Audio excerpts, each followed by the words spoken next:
The delivery was supposed to go to the 14th floor. Daniel Marsh knew this because the dispatch note said 14, because the elevator panel said 14, and because he had been doing this route for 11 months and had never once been sent to the penthouse. And yet the elevator opened on the top floor, which meant either the system had glitched or someone had rerouted the call, and either way he was standing in a private lobby with marble floors and a view of the city that made the entire rest of the building feel like an afterthought. He was 34. He had a delivery bag over one shoulder, a 5-year-old's drawing of a dinosaur folded in his jacket pocket, Maisie's, left there from the school run. And approximately 40 seconds before his next scheduled drop, he looked at the dispatch note again. Then he heard a voice. Who authorized a delivery to this floor? Not a question. A statement delivered in the tone of someone who had spent 20 years ensuring that unauthorized things did not happen in her vicinity and was presently experiencing the specific irritation of being wrong. She was in the doorway of the penthouse office. 42 years old, dark hair pulled back with the functional precision of someone for whom appearance was a tool rather than a concern, in a shirt that probably cost more than his weekly earnings. She was also, and this was the thing he registered a half-second after everything else, in a wheelchair. A slim, high-end chair that she handled with the ease of long practice, positioned in the doorway with the particular authority of someone who had decided long ago that a threshold was not a limitation. He held up the package. Dispatch error. I can take it back down. She looked at him with the focused assessment of someone who processed information quickly and thoroughly. Her eyes moved from the package to his jacket to his face, and he had the distinct sensation of being read at speed. What's on 14, she said. Legal department. Medical records, sealed. He tilted the package so she could see the label. Something shifted in her face, too controlled to call an expression, but something moved. Bring it in, she said.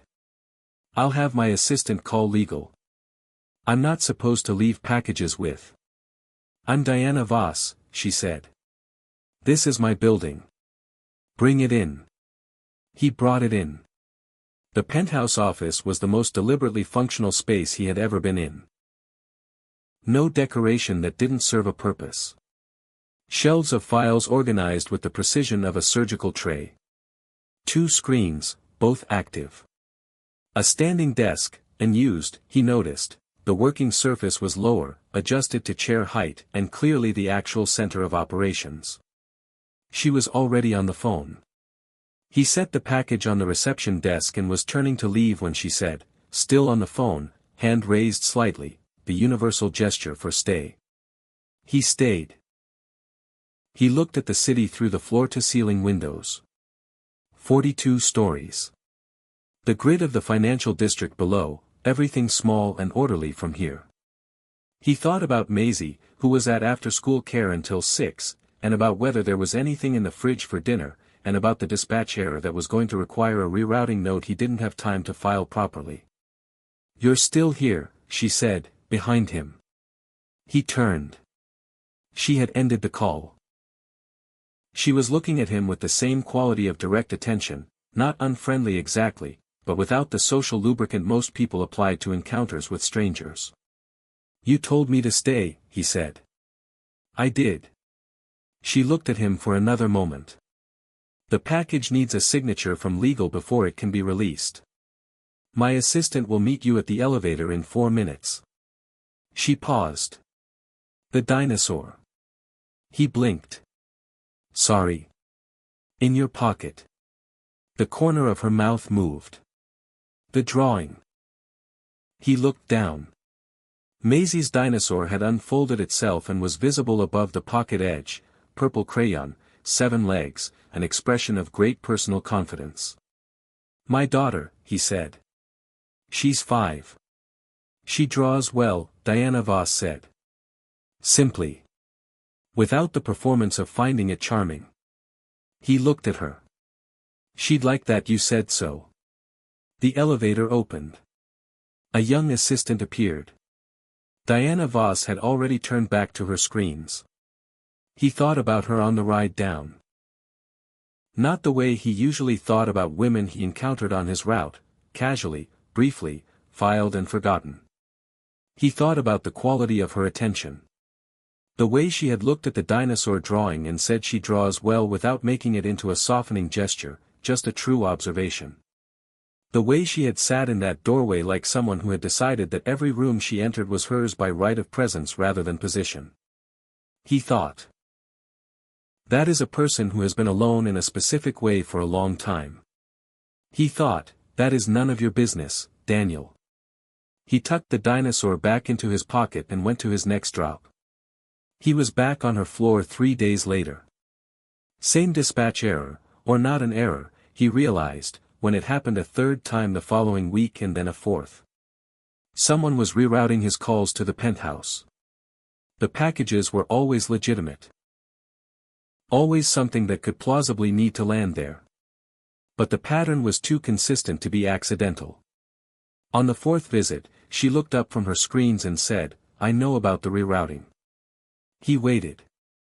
"My assistant has been redirecting your dispatches," she said. "I've told her to stop. It won't happen again." She looked at him steadily. "I apologize for the schedule disruption." Why was she doing it, he said. A pause. The first pause he had seen from her, the first moment where the information processing had a visible gap in it. "She has opinions about my life," Diana said. "She acts on them occasionally." He considered this. Do the opinions have merit? She looked at him with an expression that was not quite surprise and not quite amusement but somewhere precisely between the two. "That's an interesting question from a courier," she said. "I'm a courier on a schedule," he said. "I have 3 more drops in this building. But I'm asking anyway." She was quiet for a moment. "Some of them," she said finally. "The ones about my life. Some of them have merit." He nodded. He picked up the dispatch bag. "For what it's worth," he said, at the door, "the rerouting didn't bother me." He left before she could respond. He thought, in the elevator, that he probably shouldn't have said that. He thought it anyway for the rest of the afternoon. Diana Voss had been CEO of Voss Capital Group for 16 years. She had been in a wheelchair for 20. She had been, for most of those 20 years, in a state of what her neurologist called, complete motor paralysis below T4, high thoracic, which meant her hands worked and her arms worked and nothing else did, not reliably, not consistently, not in any way she could plan around. She had not planned to be in a wheelchair at 22. She had been a competitive swimmer. Scholarship, national rankings, the particular kind of body confidence that comes from understanding exactly what your physical self is capable of. The accident had been a pool dive, a shallow-end miscalculation at a team practice, a fraction of a second between one life and another. She had spent the first 2 years trying to get back the life she had lost. The next 3 accepting that it was gone. The 15 after that building something better in its place, by which she meant something entirely on her own terms, a company, a reputation, a particular quality of self-sufficiency that she wore like architecture. Structural. Load-bearing. Permanent. She had not been touched with genuine tenderness in 11 years. This was not a complaint. It was a data point she had stopped dwelling on somewhere around year 8 and had filed under, the cost of being this version of yourself. She told none of this to Daniel Marsh, who continued appearing on her floor with dispatches that were now legitimately rerouted because, as she had told her assistant, once, in a moment of unusual transparency, the schedule disruption was acceptable. Her assistant, whose name was Priya and who had worked for her for 7 years and understood her with the particular precision of someone who had spent that time learning to read between the precise lines Diana spoke in, said nothing. She simply updated the routing system and made sure the coffee was fresh at 11 on the days he came. "You have a daughter," Diana said, on the 6th visit. He had set down the package and was signing the receipt. She had started signing receipts herself, which Priya had also noted without comment, and she set it to his profile while he was looking at the screen. "Maisie," he said. 5. Currently obsessed with dinosaurs and the question of whether fish have feelings. Do they? She's decided they do. I've stopped arguing. He handed back the tablet. She asked me last week if the fish in the lobby tank at her school were sad. I said I didn't know. She said she thought they probably were because the tank was too small for their ambitions. He paused. I don't know where she got the word ambitions. Diana looked at him. From you, probably. He blinked. I drive a courier van. People with ambitions drive courier vans, she said. What did you do before? He was quiet for a moment. She watched him decide whether to answer. Architecture, he said.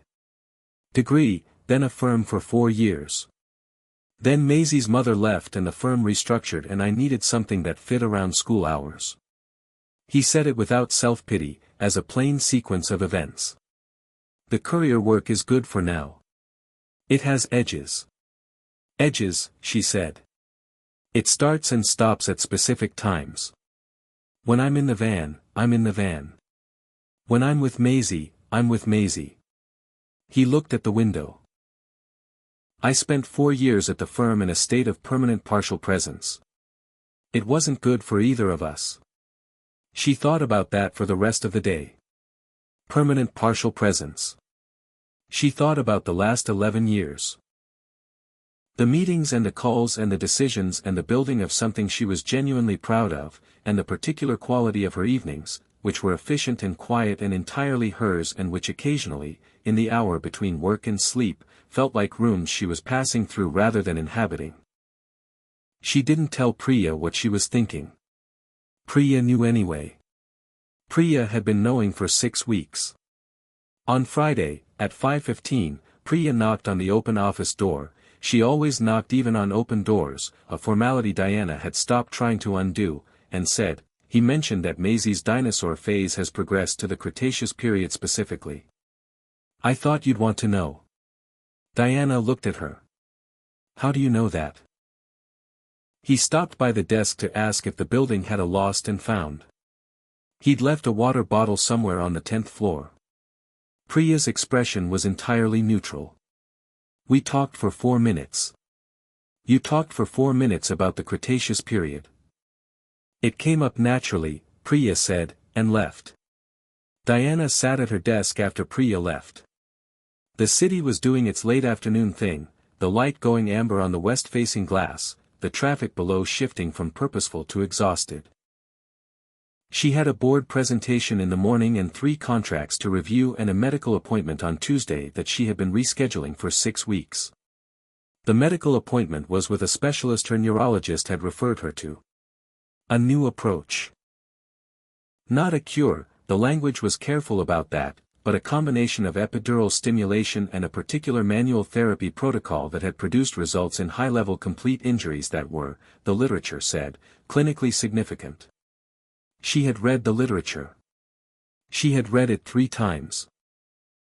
She had scheduled the appointment and cancelled it twice because the phrase, clinically significant, in the context of 20 years of stability felt like standing at the edge of something she hadn't decided yet whether to fall off of. She rescheduled it for Tuesday. She did not examine why she did it on a Friday at 5:15. She was very good at not examining things she already knew the answer to.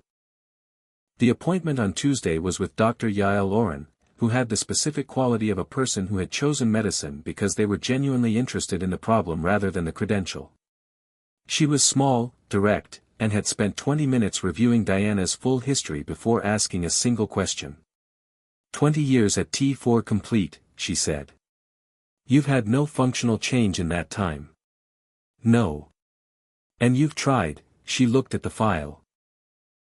6 rehabilitation programs, 3 surgical consultations, 2 experimental trials.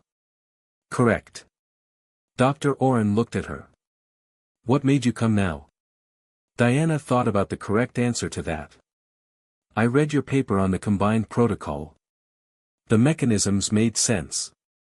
They made sense 3 years ago when I published it, Dr. Oren said. Why now? Diana was quiet. It's not a trick question, Dr. Oren said. I ask because the psychological readiness of the patient is a significant factor in the protocol outcome. People who come because something has changed in their lives tend to do better than people who come because the literature has reached them. Something may have changed, Diana said carefully. What kind of something? I'm not sure yet, she said. I wanted to know if the protocol was viable before I decided what to do with the something. Dar. Oren looked at her for a long moment, and then she smiled, the first smile of the appointment, brief and warm. That's the most controlled way anyone has ever answered that question, she said. I respect it. She turned to her screen. Let's talk about viability. The viability was, unexpectedly, high. The injury profile was unusual for a T4 complete. There were residual nerve pathways that most injuries at that level didn't preserve, possibly because of the angle of impact, possibly because of her physical conditioning at the time of injury. Dr. Oren said this carefully and without false hope, which Diana appreciated more than optimism would have been. I want to be precise, Dr. Oren said. This isn't recovery. The word recovery isn't accurate. What the protocol does is create new functional pathways in parallel to the damaged ones. It's a workaround, not a repair. It's slow, it's uncertain, and for complete injuries at your level the success rate is approximately 40% for clinically meaningful functional gains. Define clinically meaningful. Core stabilization, voluntary lower limb movement in some range, increased sensation in the partial zones. Not walking. Not the life you had before. She held Diana's gaze. Different. Not less. Different, not less, Diana repeated. It was something a patient said to me, Dr. Oren said. I've kept it. She told Daniel on Thursday.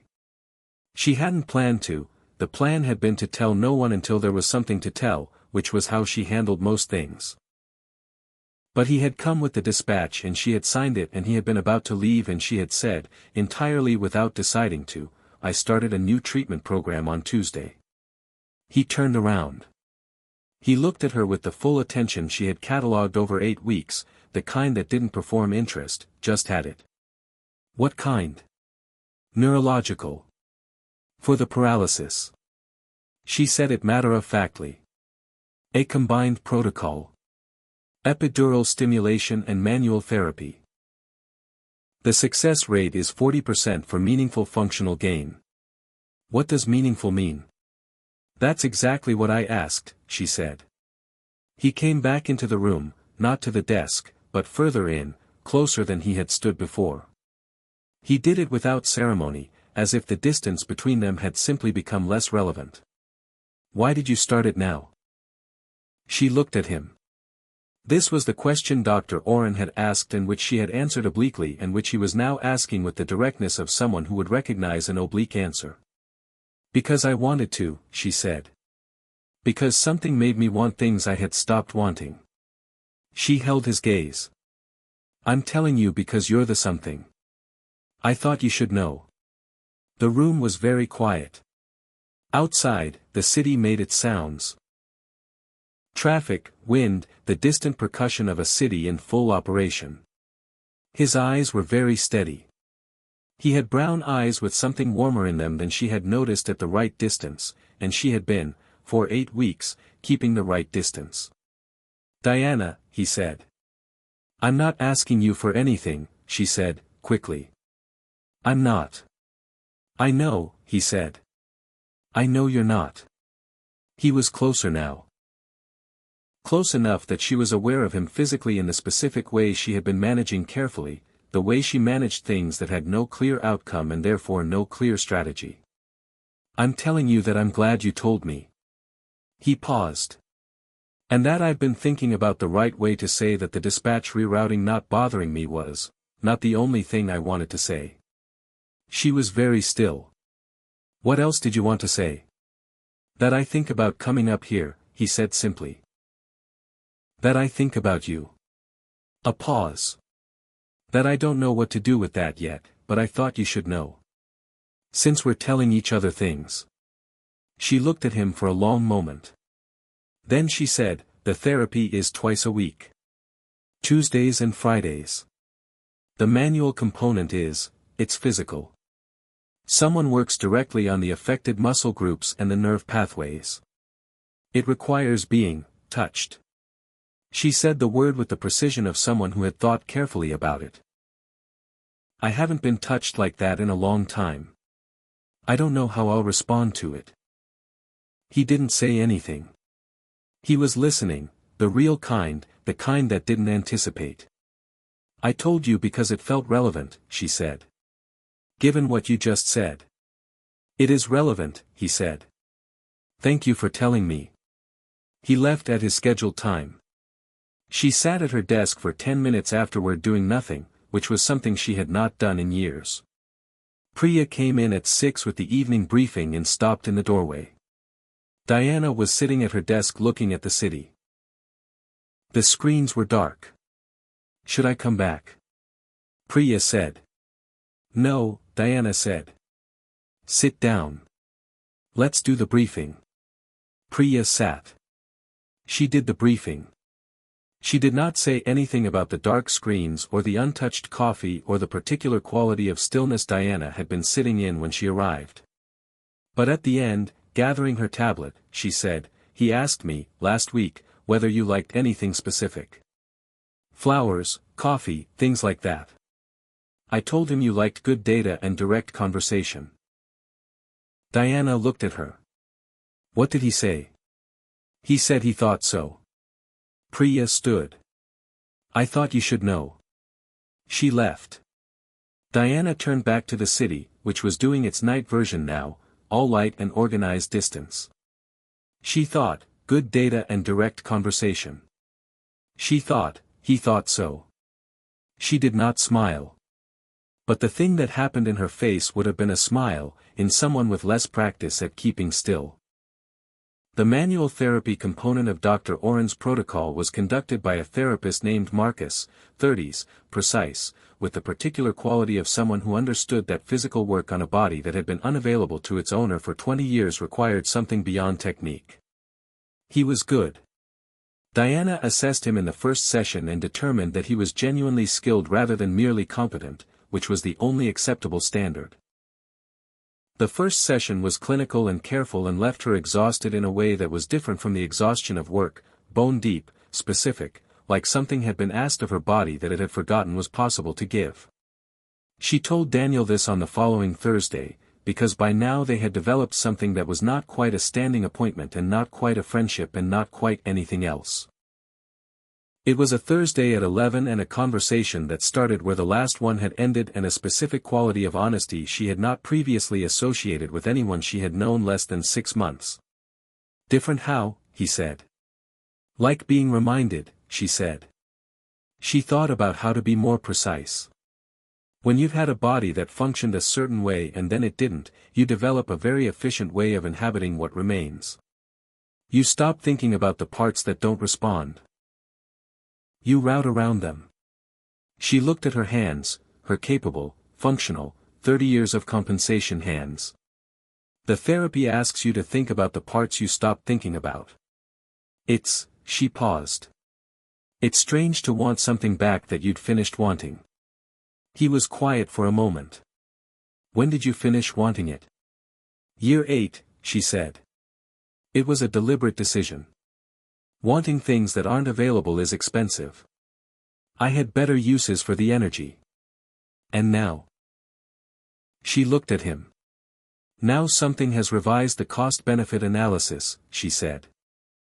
He came to her apartment for the first time on a Friday evening in November, which was her suggestion and which she had thought about for 3 days before making it. Not a date, she had not used the word. She had said, I have a bottle of wine I've been told is excellent and no particular plans after 7 if you've managed Maisie's bedtime by then. He had. He arrived at 7:20 with the particular quality of a man who had rushed slightly and was trying not to show it, and she found this, the small human evidence of effort, more disarming than anything polished would have been. Her apartment was the way she was, efficient, precise, everything in a position that made sense. He looked at it the way she had noticed architects looked at spaces, not decoratively but structurally, reading how it worked. He said nothing about it, which she appreciated. They sat in the living room with the wine and the city spread below and talked for 2 hours about things that had nothing to do with packages or protocols, about the buildings he had studied, the ones that had surprised him, the particular problem of designing space for humans who never behaved the way models predicted.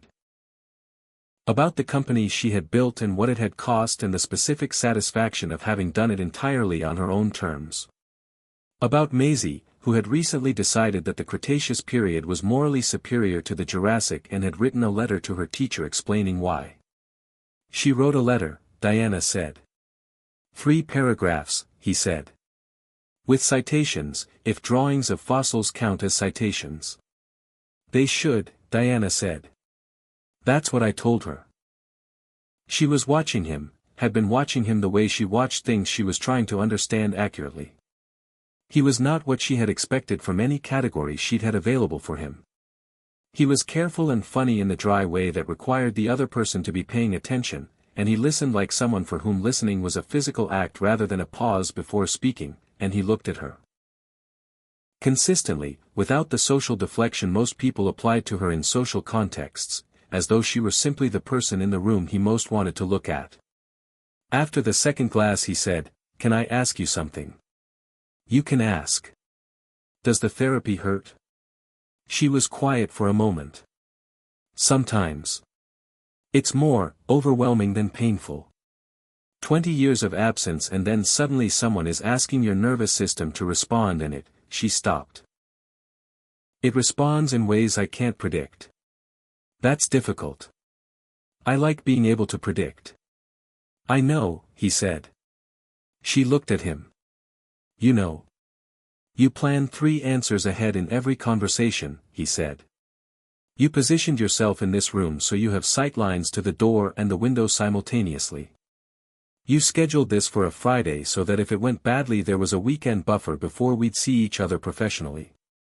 He said it without judgment, as observation. "I notice things. It's a professional hazard." "Architecture," she said. "Mostly you," he said. The room was very quiet. The city glittered below. She was aware of him, his proximity, the warmth of him, the specific quality of being looked at by someone who was seeing her accurately rather than managing what they saw, in a way that was, after 20 years of efficient management of her own body's signals, startling in its clarity. "Daniel," she said. "Yes. I want to say something precisely and I need you to let me finish it." "Okay," he said. "I have been alone in a specific way for a long time," she said. "Not lonely, alone. There's a difference. Lonely is about connection. This is about," she chose the word carefully, "touch. I don't mean sex. I mean the ordinary physical language of being close to someone that I have been, for reasons both circumstantial and chosen, without." She met his eyes. "The therapy is beginning to remind me that I have a body. That it exists and matters and can want things." A pause. "I'm telling you this because you're the reason I started the therapy, which means you're connected to this in a way that feels important to be honest about." He had let her finish. He was looking at her with the full, steady attention that she had been cataloging for 3 months and that she now understood was not a professional quality but a personal one. It was simply the way he was with things that mattered to him. "What do you want?" he said. "I don't know yet," she said. "I wanted you to know the context." He reached across and put his hand over hers, the same gesture she'd seen him make without thinking when he was emphasizing a point, but slower this time, deliberate. His hand was warm and his thumb moved once across her knuckles in something that wasn't quite a caress and wasn't quite not one. "I'm not going anywhere," he said. "Take whatever time you need." She looked at his hand on hers. She thought about Marcus's sessions and what it felt like to be asked to respond. She thought about 20 years of efficient silence. She turned her hand over and held his. They stayed that way for a long time, talking about small things and large ones, and when he left at 11 he held her hand again at the door, briefly, completely. And said good night, and she locked the door and sat in the quiet apartment and felt, running through her like current through a wire that had forgotten it was conductive, awake. The protocol was, in Dr. Oren's precise language, producing response. This meant that in week 6, during a Tuesday session, Marcus was working on the hip flexor complex and something moved. Not voluntarily, not yet, but a twitch, an involuntary contraction, the nervous system producing an answer to a question it had been ignoring for 20 years. Diana went very still. Marcus went still too. He knew better than to make it a moment. Noted, he said, and wrote something in the chart, and continued working. She told Daniel that evening. He had taken to texting on Fridays, nothing elaborate, just the kind of brief exchange that said I'm thinking about you without requiring her to respond formally to the sentiment. She texted him, something moved today that hasn't moved in 20 years. He replied immediately, tell me. She told him. He called instead of texting back, which was the right instinct. Some things were too large for a screen. He listened while she described it, the sensation, the shock of it, the strange grief that had come with the physical fact, which she hadn't expected. Grief, he said. I don't know what else to call it, she said. It was like being reminded of something I had very carefully said goodbye to. And the reminder was welcome, which somehow made it worse. That makes sense, he said. Does it? You grieved it once, he said. And now you have to grieve the grieving. The version of yourself that had accepted the loss. A pause. It's like renovating a room you'd sealed off. Everything in there is both yours and strange. She was quiet for a long moment. That's very accurate, she said. I've been thinking about architecture a lot lately, he said. Specifically about the way you rebuild things that were designed not to be rebuilt. She understood, and she said nothing, and that was its own kind of conversation. He met Maisie on a Saturday in December, which happened because Diana had suggested coffee at a place near the park and Daniel had said Maisie was with him this weekend and Diana had said bring her, and then had spent 45 minutes being more nervous than she had been before any board presentation she could recall. Maisie was small and serious and had her father's eyes and an opinion about everything. She arrived at the cafe, looked at Diana's wheelchair with the open assessment of someone who had not yet learned to pretend they hadn't noticed, and said, "Does it go fast?" "It can," Diana said. "Can I try it?" "Maisie," Daniel said. "Later, maybe," Diana said. "If your father says it's okay." Maisie looked at her father. He looked at Diana. Something passed between the two adults that was too quick and too complete to be accidental. "Later," he said. Maisie sat down and ate a croissant and told Diana about the Cretaceous period with the thoroughness of someone delivering a formal lecture. Diana listened with full attention and asked 3 questions that Maisie clearly found acceptable because she answered them at length and then said, "You know a lot." "I've had a long time to learn things," Diana said. "My dad knows a lot too," Maisie said. "But different things. He knows about buildings mostly." "I know," Diana said. "He's told me." Maisie looked between them. She was 5, but she had the particular perceptiveness of a child who had spent a lot of time in adult company. "Do you like each other?" she said. Daniel made a sound. "Yes," Diana said. Cleanly. Without hesitation. Maisie nodded, apparently satisfied, and returned to the croissant. Later, in the park, Maisie pushed the wheelchair for approximately 30 seconds before losing interest in the mechanics and running ahead to look at something by the fountain. Daniel walked beside Diana in the easy way she had come to associate with him, present without crowding, close without performing closeness. "Thank you," he said quietly. "For what?" "For the yes," he said. She needed to hear it clearly. She's cautious about new people. Her mother leaving did something to her framework. He paused. The fact that you understood that and just answered plainly, it matters. Diana watched Maisie at the fountain, squinting at the water with the forensic attention of a child conducting an investigation. She's extraordinary, she said. I know, he said.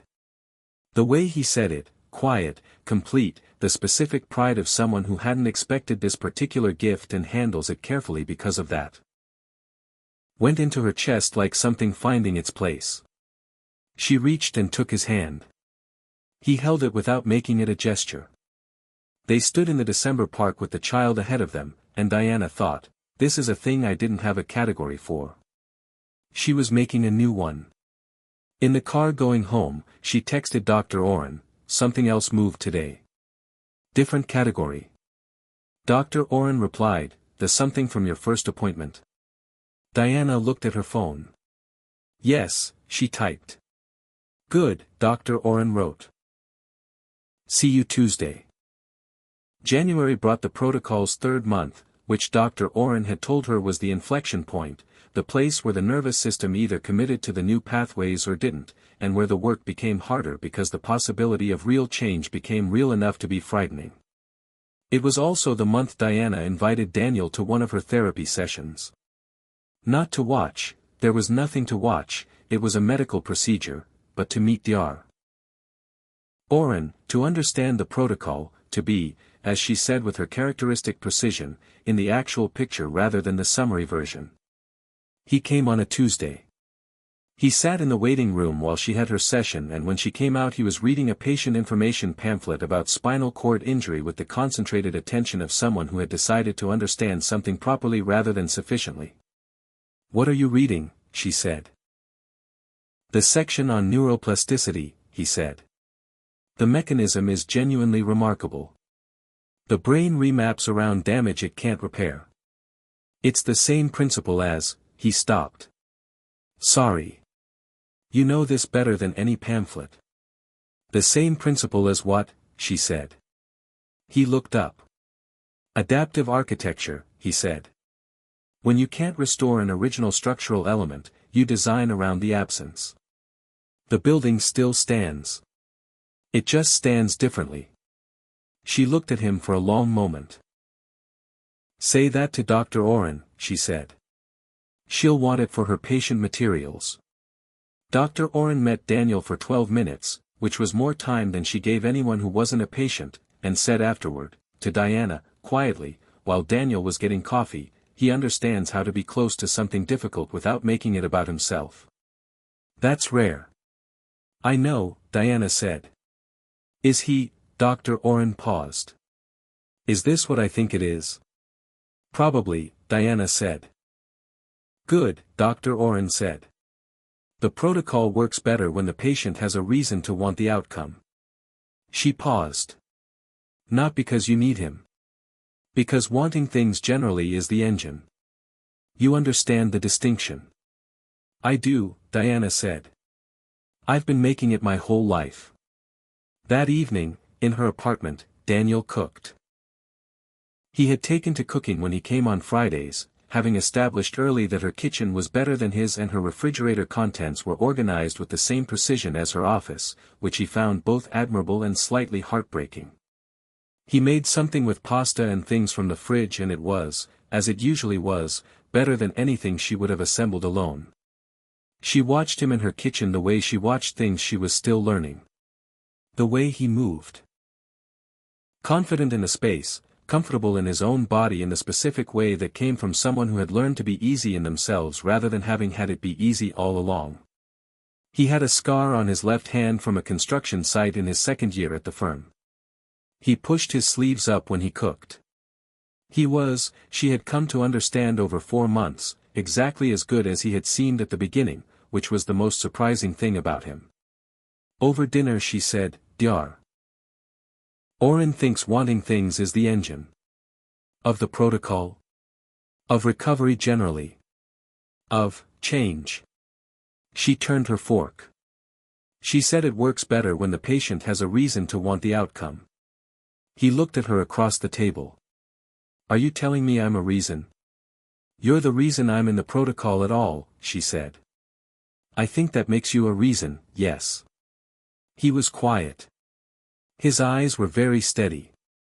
That's a significant thing, he said. I know, she said. I said it specifically. He got up and came around the table and she looked up at him, at the quality of his attention, the way he was with her, the way he had always been with her, fully, without reservation, without managing what he let her see, and he put his hand against her cheek, carefully, the way you touched things you valued entirely, and she closed her eyes. It was the most intimate thing that had happened to her in 11 years. Not the kiss that followed, though that was its own complete thing. Warm and unhurried, the kind that said I have been thinking about this and I am certain, but the hand against her face. The simple fact of someone touching her face because they wanted to and she had let them. She said his name against his mouth and it sounded like the first time she had said it, even though she had been saying it for months. I've wanted to do that, he said quietly, since approximately the 4th visit. The dinosaur visit, she said. You said she draws well, he said. Without making it soft. Just true. He pulled back enough to look at her. I thought, there is someone who says what she actually means. That is either going to be terrifying or the best thing. Which is it, she said. Both, he said. Exactly both. Later, sitting in the living room with the city doing its winter night outside, she said, I don't know how to do this the normal way. There isn't a normal way, he said. There's just the way we're doing it. Which is? Slowly, he said. Honestly. With a lot of direct conversation and at least one 5-year-old as a variable. She smiled. The full version, she could feel it, which meant it was the real one. He looked at it the way he looked at things that surprised him well. What? She said. You don't smile like that very often, he said. No, she said. I'd like to be the reason it happens more, he said. Simply. In February, in the 5th month of the protocol, Marcus introduced the standing frame component. It was, as he explained to Diana with the precision she required, not about walking, not yet, possibly never, but about recalibrating the body's relationship to vertical load, which had implications for core activation and the specific nerve pathways the stimulation was working on. It meant standing. Braced, supported, with Marcus's hands guiding the alignment and the stimulator doing its particular work. For 90 seconds at first. Then 3 minutes. Then 5. The first time Diana stood in the frame, she held it for 4 minutes and 20 seconds before her body ran out of whatever it had been running on, and Marcus caught the descent and she sat back in the chair and stared at the ceiling of the therapy room and felt 20 years of something move through her that had no name. She called Daniel from the clinic parking lot. She didn't say anything at first, just stayed on the line, which she had never done with anyone, and he stayed on his end without speaking either, which meant he understood. After a while he said, 4 minutes. 20 seconds over, she said. Diana. His voice was very quiet. I know, she said. She drove home. He was at her door at 6 with Maisie, because it was a Tuesday and Maisie was with him, and Diana found, surprisingly, practically, that having a 5-year-old in the apartment who needed dinner and had opinions about which dinosaur was the most emotionally complex was exactly the right thing to come home to. Maisie fell asleep on the couch at 8:30, which was 45 minutes past her bedtime, but Daniel had apparently decided this was a special circumstance. He put a blanket over her with the practiced ease of someone who had done this 1,000 times and came back into the kitchen where Diana was making tea. She asked me on the way here, he said quietly, if you were going to be okay. Diana looked up. What did you tell her? I told her yes. That you'd had a hard day in the good way, the kind where something works that you weren't sure would. Diana was quiet for a moment. That's exactly right. She said, like when I finally did the cartwheel. He leaned against the counter. I said yes, like that. Diana handed him tea. Their fingers overlapped on the mug for a moment. Unhurried, familiar now, the language of two people who have been learning each other for 5 months. She worries about people she cares about, Diana said. She learned it the hard way, he said. After her mother. She developed an early warning system. He paused. The fact that she uses it on you, that means something. I know what it means, Diana said. It means she's decided I'm someone worth worrying about. She looked at him. I find that significant. So do I, he said. They were quiet together in the kitchen the way they had learned to be, the particular quality of silence that wasn't absence but presence, both of them in the same space without the need to fill it. He was close enough that she could feel the warmth of him, and she had stopped managing that awareness, stopped filing it under things to be handled later, and was simply in it. Stand with me, she said. He looked at her. I can do a brief transfer, she said. To standing. I can hold it for maybe 2 minutes without the frame, with something to hold. She met his eyes. I want to stand with you. Not for the protocol. Just, for this. He set down the tea. He came and stood in front of her and she braced her hands on his forearms, warm, solid, the architecture of someone who worked with their body. And he held her waist as she transferred to standing, slowly, the way she had practiced, and she was upright, at his height, looking at him eye to eye for the first time. The quality of it was something she had not prepared for. Not the physical fact, she knew the physical fact, had practiced it in the therapy room. But the specific experience of standing and looking at him directly, eye to eye, without the differential she had managed around for 20 years, it was, in its way, as large as the first twitch in Marcus's session. She held it for 80 seconds. His hand stayed at her waist, steady, present, not gripping, not guiding, just there. She looked at his face, which was doing the thing it did when he felt something significant, entirely still, entirely present, nothing held back. Hi, he said. Quietly. Hi, she said. She lowered back into the chair. He stayed close. She reached up and put her hand against his jaw the way he had put his against her face in December, and he turned into it slightly, the smallest, most complete movement. And they stayed like that in her kitchen while his daughter slept in the next room and the city went about its night business outside, and she thought, this is a person who simply shows up. Who shows up exactly as he is and stays. She had not known, until now, how much she had needed someone who simply stayed. He carried Maisie to the car at 9:15, she barely woke, mumbled something about ankylosaurs, went back to sleep. Daniel came back up to get his jacket, which was an excuse they both understood, and stood at her door for a moment. Tomorrow, he said. Tomorrow, she said. Bring Maisie if she wants to come. I have a better croissant place. She'll want to come, he said. I know, Diana said. So will you. He smiled, the full version, which she had been cataloging in the same way he cataloged hers, rare, specific, worth every preceding silence. Good night, Diana. Good night, she said. She locked the door. She stayed near it for a moment.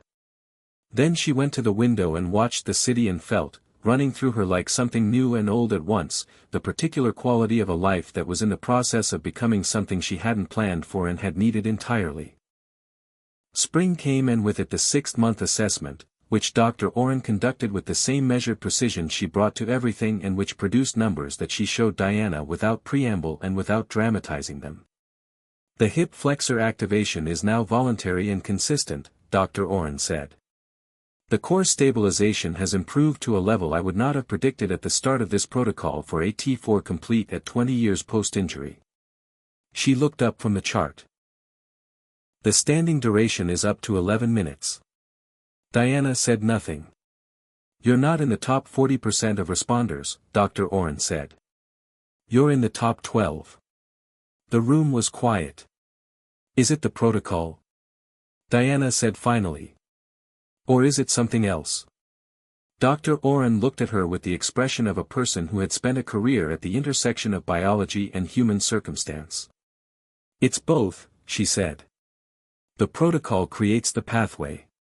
The wanting to use it creates the traffic. You can't separate them. A pause. How is he?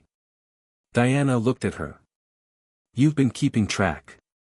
You mention him the way people mention weather, Dr. Oren said. Constantly, and as if it's simply the condition of the environment. She smiled. He's part of the treatment, Diana. I've thought so since month 2. She told him that evening. He was in her apartment, he was often in her apartment now, in the way that had happened without a decision being made, the way water finds its level. His daughter's drawings on her refrigerator, his jacket on the hook by the door, the particular knowledge of each other's rhythms that came from being in the same space often enough that the space started to shape itself around both of you. Top 12%, he said. Of a specific subgroup, she said. T4 complete, 20+ years. It's a small study population. Top 12%, he said again, as if the repetition was necessary. Don't make it larger than it is, she said. I'm not walking. I'm not going to walk.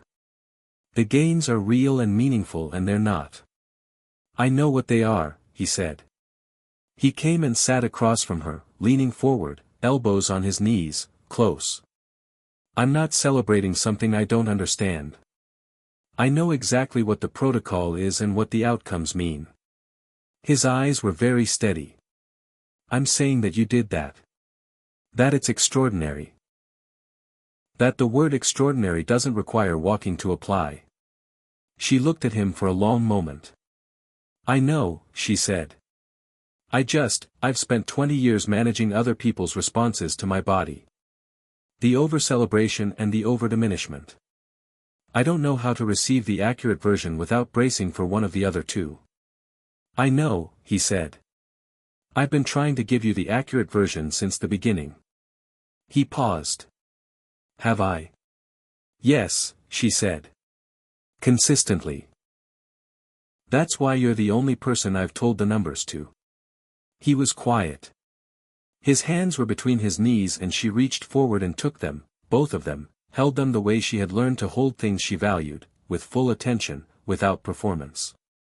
I want to talk about what we are, she said. All right, he said. I've been avoiding naming it because naming it felt like a commitment to a shape I couldn't be sure of, she said. But I know what it is. I've known for months. She met his eyes. You're the person I want to come home to. You and Maisie. I don't need it to be conventional or structured the way other people structure things. I need it to be what it actually is. She paused. What is it, from your side? He looked at her with the expression she had catalogued from the beginning and had learned was the most honest face he had, stripped of everything except what was simply true. You're the first person since Maisie's mother, he said, that I've trusted with the things that matter. And you're the first person since, maybe ever, who I haven't had to edit myself for. A pause. You asked me once if I had ambitions. I do. They've changed. They used to be about buildings. Now they're about this. About you and Maisie and whatever we make.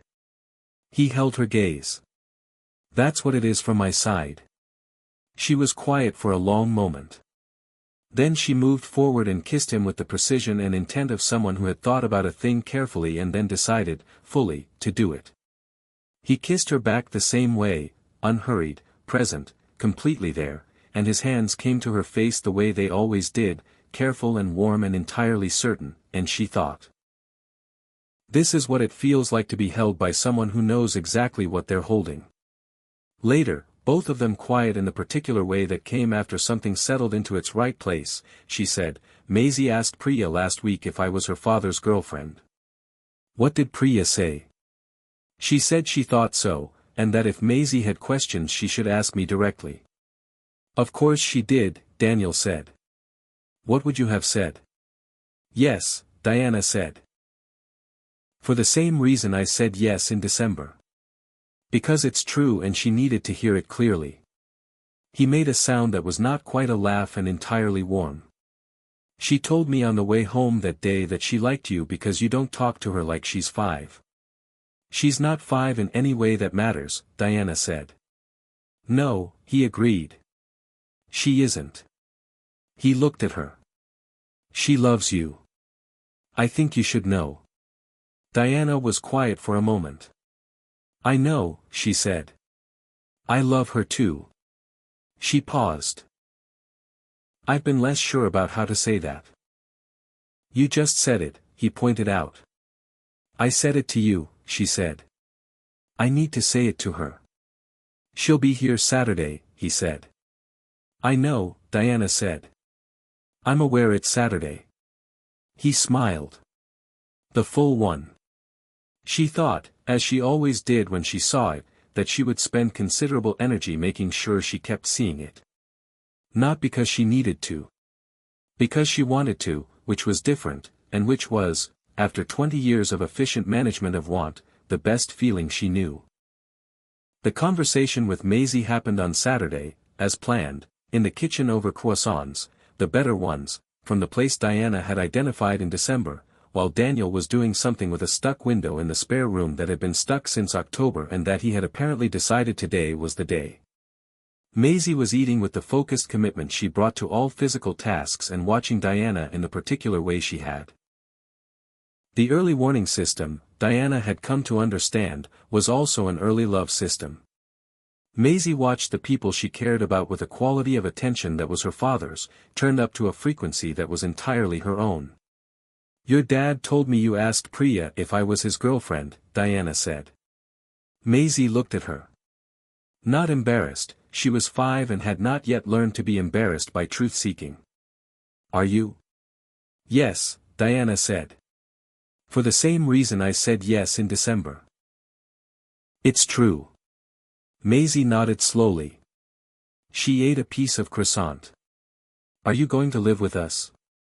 I don't know yet, Diana said. We're figuring that out. I think you should, Maisie said. Dad is happier. He laughs more. She said it with the forensic certainty of someone who had been monitoring the data for months. And you have a better kitchen. That's a practical argument, Diana said. I'm practical, Maisie said. Dad says so. He's right, Diana said. She looked at the small serious face across the table, the face that had her father's eyes and its own particular gravity, and said, I love you, Maisie. I want you to know that. Not because I'm your father's girlfriend. Because you're you. Maisie looked at her for a moment in the direct, processing way. Then she got down from her chair, came around the table, and put her arms around Diana's waist, the small warm weight of her, complete and deliberate, and said, into Diana's shirt. I know. I love you too. Diana put her arms around her. She held on. From the spare room came the sound of a window finally coming unstuck, and Daniel's voice, there it is. In March, at the end of the protocol's 8th month, Diana stood in the therapy room for 11 minutes and 40 seconds. Voluntary. Stable. Herself. Marcus wrote it in the chart without comment. Dr. Oren reviewed the chart that afternoon and sent a single text, 11 minutes. You know what I think about that. Diana knew what she thought about it. She sat in the therapy room after Marcus left and she let herself feel it, the full weight of it, the 20 years of before and the 8 months of after and the specific distance between the woman who had cancelled that first appointment twice and the woman who had just stood for 11 minutes because she had decided she wanted to. She called Daniel from the parking lot. 11:40, she said. He was quiet for a moment. She could hear him breathing and then she could hear, faintly, Maisie's voice in the background asking something, and then Daniel saying, give me a minute, Maise, quiet, warm, and then back to her, 11:40. Yes. Diana. His voice was the specific quiet she had learned to recognize as the way he was with things that moved him completely. Come home. She went still. What did you say? Come home, he said again. Simple. Clear. An address rather than an invitation. Maisie and I are making dinner. Come home. She sat in the parking lot for a long moment. The late afternoon light was doing the thing it did in March, tentative, new, not quite convinced yet that winter was done but trying.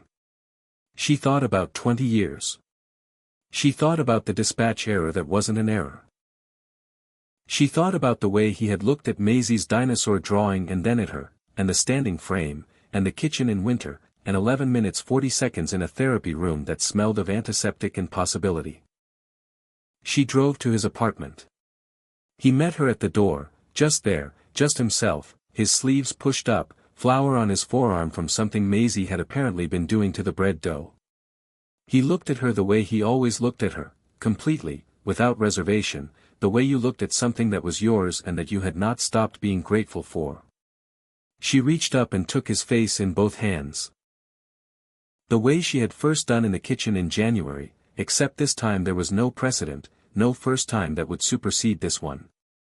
It was simply, her hands on his face and his hands at her waist and the smell of bread and the sound of Maisie singing something Cretaceous in the kitchen, and she kissed him the way she did things she had fully decided on, thoroughly, without hesitation, with all of herself. When they came apart she said, "I've been thinking about the architecture question." "Which one?" "What you said about adaptive design," she said. "That when you can't restore an original element, you design around the absence. The building still stands, just differently." She looked at him. "I think I've been designing around the absence for 20 years. I think I built something extraordinary around it." She paused. "And I think you're the first thing that has ever made me feel like the absence might not need designing around anymore. Like it might just be part of the building. Not a loss. Just the shape of it." He was very still. His hands were at her waist, warm and present. "That is the most beautiful thing anyone has said to me," he said quietly. "It's accurate," she said. "I only say accurate things." "I know," he said. "That's why it's the most beautiful thing anyone has said to me." From the kitchen, "Dad. The bread is doing something weird." He closed his eyes briefly. "Coming, Maze." He looked at Diana. "Stay. I brought my overnight bag," she said. "It's in the car." He looked at her. "Since when?" "Since I decided to say yes to whatever the question was going to be," she said. "Approximately 3 weeks ago." 3 weeks, he said. "I like to be prepared," she said. He laughed, the full version, the real one, the one she had decided was her favorite sound and intended to spend considerable time provoking. He kissed her once more, brief and complete, and then went to the kitchen to deal with the bread situation, and she followed him in, and Maisie looked up from the dough with her father's eyes and said, "You're staying for dinner?" "Yes," Diana said. "Good," Maisie said. And turned back to the bread with the satisfaction of a person whose data had confirmed a long-standing hypothesis. Later, Maisie asleep, the three of them having had dinner and the bread having turned out well enough to be eaten with what Maisie called professional seriousness, Diana and Daniel sat in the quiet of the apartment, his apartment, which she was in the process of learning the way she had learned her own. Where the light was good in the morning, where the acoustic changed when the windows were open, the particular quality of the silence that meant it was late and they were exactly where they were supposed to be. "I want to show you something," he said. He came back from the small desk in the corner with a rolled piece of paper, architectural drawings, hand-done, a floor plan she recognized before he unrolled it fully. Her building. The penthouse floor. And below it, in the blank space of the floor above the 14th, a new configuration, apartments merged, space redesigned, every doorway wider, every threshold level, the kitchen lower, the bathroom rethought from the ground up. Not as an adaptation. As an original design. She looked at it for a long time. "I've been working on it for 2 months," he said. "It's not a proposal. It's a drawing. It's what I'd build if I were building for us." "For us," she said. "If that's something you'd consider," he said. In whatever timeline makes sense. No pressure and no deadline. Just, I wanted you to see how I was thinking. She looked at the drawing. Every detail was accurate, not guessed, known. The measurements correct, the sightlines considered, the space between the kitchen island and the counter exactly right. He had measured. He had paid attention. He had gone back to source. It's beautiful, she said. The building or the idea? He said. Both, she said. Both, exactly. She looked at him. I'll need to review the load-bearing specifications. Naturally, he said. And I'll have notes. I'd expect nothing else.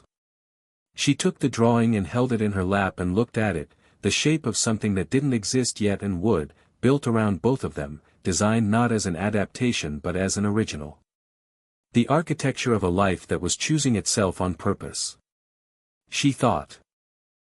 20 years of building around absence, and this is what was on the other side of it. She thought, worth every year of the work. Outside, the city did its late-night thing, all distance and light. In the next room, Maisie breathed in her Cretaceous dreams. Beside her, Daniel was warm and present and staying. Same time tomorrow, he said. Same time tomorrow, she said. All of it. Still.